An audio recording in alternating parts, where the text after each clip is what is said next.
It's time. What did we learn on Sunday in Baltimore? Each of us came up with one thing that we learned. Mary Kay, why don't you get us started?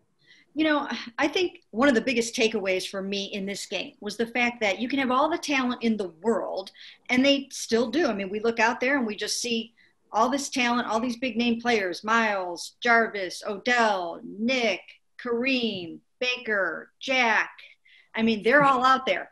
But I think it mattered. I think it mattered that they didn't have the time to put it on the grass, to put it together, to rep it, to learn it, to get to know each other. For Jedrick Wills and he had a solid debut, but to play your very first game at left tackle in Baltimore against the Ravens, I mean, that's a tall order. For Baker Mayfield to be trying to learn a whole new terminology, footwork, system, when he never played a live game before. He never had to get sacked in this new system before with this line in front of him. Kareem Hunt's never run before. And just the whole COVID marred offseason and what an impact it had on the Cleveland Browns. I learned the offensive line's better, like I alluded to earlier. 12 pressures for Baker, which is not a lot. Only 8 were the responsibility of the offensive line, according to PFF. Baker had an average of 3 seconds to throw, which is usually in the top 2 or 3 in the league for a season. So if you're getting 3 seconds to throw, that's pretty good. He was at about 2.7 the last couple of years. And I know it doesn't sound like a lot, but when you're back there holding the ball, it is, Wyatt Teller is not a problem. I learned that. He had run blocking grade in the 90s.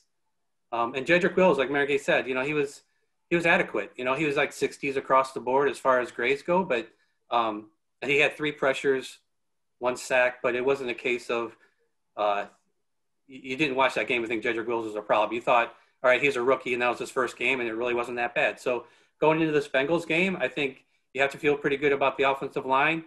The problem with that is that's an excuse that's off the table for Baker's performance.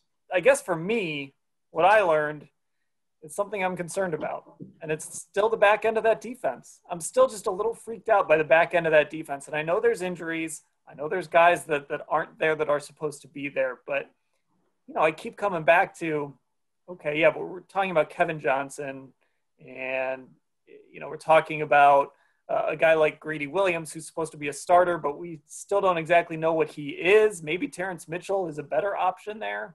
I don't know. I'm just worried about the back 7 in that defense, those linebackers, any of the corners not named Denzel Ward, the safety position until Ronnie Harrison really gets up to speed. I mean, Andrew Sendejo had a really difficult game.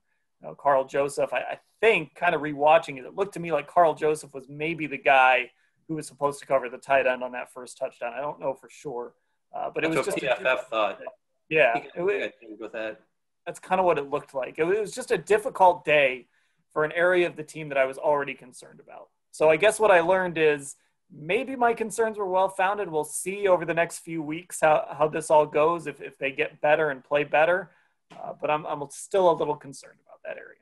Yeah, and not that those guys are necessarily Pro Bowlers or anything yet, but when you look at that secondary, 3 of their top defensive backs are gone right now. Yeah, and that's fair. That puts a huge strain.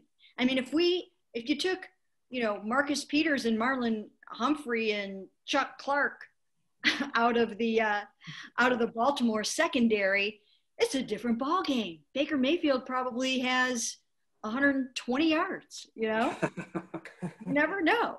I mean, to take the 3 of your best guys off the field in the secondary puts an enormous amount of strain on your depth. You're down to special teamer Tavier Thomas playing nickel, right? I mean, it just isn't what you planned for. Grant Delpit, I mean, every time we talked about what rookie we thought was going to make the biggest impact this year, a lot of times we said Grant Delpit before he went down. So, Greedy Williams, I think Greedy was poised to probably take another step up this year and be a better cornerback. There's a reason he was their starter. There was a reason he was picked in the 2nd round. So I just, I agree with you, Dan. There is reason to be concerned because it's hard to replace all of those guys, when they go down in training camp. Tavier Thomas, 28 snaps yesterday. That's more than his first 2 seasons combined on defense. So it's not what you want, is your nickel corner.